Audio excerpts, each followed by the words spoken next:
Greetings! This video will provide both a clear and in-depth overview of our new Wesley Attendance Policy effective February 2025. Let's look at the key changes across several categories. The overall approach to the policy recognizes that employees may occasionally be absent or late, but it provides a clear framework to identify when attendance becomes excessive and unacceptable. The updated policy introduces a system to track and explain absences, lateness, and early departures, which helps ensure fair and consistent treatment for all employees. More on this system as we go through the changes.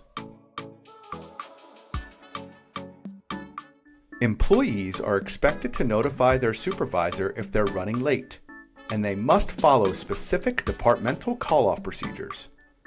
The updated policy sets clear guidelines that employees must report their absence at least 2 to 4 hours before their shift. Failure to notify the supervisor personally is considered a violation of the policy, unless extenuating circumstances are documented. The previous policy did not break down absences into specific types of lost time. The updated policy introduces the concept of occasions of lost time, which include any unapproved absences, lateness, or early departures. The updated policy is much more specific, detailing how each type of lost time is counted, whether it's a full occasion or a fraction of one, and provides a clear framework for when these occurrences become excessive. Let's break down each type, the number of occasions, and how those occasions are aligned with the levels of corrective action. Up first, lateness by more than 1 minute, but less than 1/2 the shift is 1/2 or 0.5 occasions. Please note, while the time clock rounds to the quarter hour after 1 to 7 minutes, our policy defines lateness as starting any time after the start of your scheduled shift. Next is an on-time arrival, but a missed punch or clock-in. This will be 1/2 or 0.5 occasions. If you arrive late or depart early by more than 1/2 of a shift, this will be 1 occasion of lost time. For example, if you typically work 7 A to 3 P and only arrive at 1 PM, this would qualify and be 1 occasion of lost time. Any absence, communicated or scheduled at least 2 to 4 hours ahead of a given shift, would result in the accumulation of 1 occasion. This would occur even if you use PTO or accrued sick time. If you fail to follow the call-off procedures by not providing 2 to 4 hours lead time, this will be 1.5 or 1.5 occasions of lost time. A no-call, no-show is 7 occasions of lost time. More on this later. Supervisors must counsel employees if their attendance becomes excessive and take corrective action as needed. Before issuing a written warning or more serious action, they should consult with HR. A productive process would include managers checking for any occasion of lost time when reviewing time card submissions for bi-weekly payroll submission. Again, please note that lateness counts 1 minute after your scheduled start time. Now, let's review how accumulated occasions align with corrective action. 1 to 5 occasions results in no action.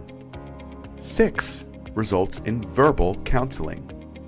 7 is a written warning. 8 is a suspension or final written warning. And 9 is termination of employment. The updated policy includes a 12-month evaluation period, effective February of 2025. Occasions that are older than 12 months will drop off and will not be considered active occasions. Progression equals an accumulation of lost time. For example, over the 12-month period, employees who have 4 missed punches, clocking in 1 minute or later, and failed to meet the requirements of a timely call-out, will have accumulated 3 occasions of lost time. During an employee's probationary period, the first 90 days of employment, if there are 3 occasions of lost time, this may result in termination of employment after investigation. Let's revisit the accumulation scenario from the previous slide. In this case, a new employee who were to accumulate 3 occasions in their first 90 days would be subject to possible termination. A no-call, no-show is 7 occasions of lost time. A no-call, no-show would also trigger an official written warning. In a 12-month period, if an employee has 2 documented instances of being late and 1 no-call, no-show, this would progress towards 9 occasions of lost time and would lead to termination of employment. WEL reserves the right to request medical documentation at any time, not just after consecutive sick days. Additionally, the updated policy maintains the requirement for a return to work certificate after 3 consecutive days of illness, providing clearer guidelines for employee health-related absences. Employees who call off on a weekend or holiday may be required to work a future makeup shift if the operation of the department determines the need. This ensures continuity of operations and reinforces the importance of fulfilling staffing needs, especially during high-demand periods. In conclusion, the updated attendance policy, effective February 2025, provides clear guidelines for employee attendance. A key responsibility for supervisors is to regularly track and document occasions of lost time, including absences, lateness, and early departures. This ensures consistency and fairness when addressing attendance issues. Supervisors should review time card submissions carefully and consult HR when needed before taking corrective action. For employees, it's crucial to notify your supervisor in advance and follow departmental procedures to avoid policy violations.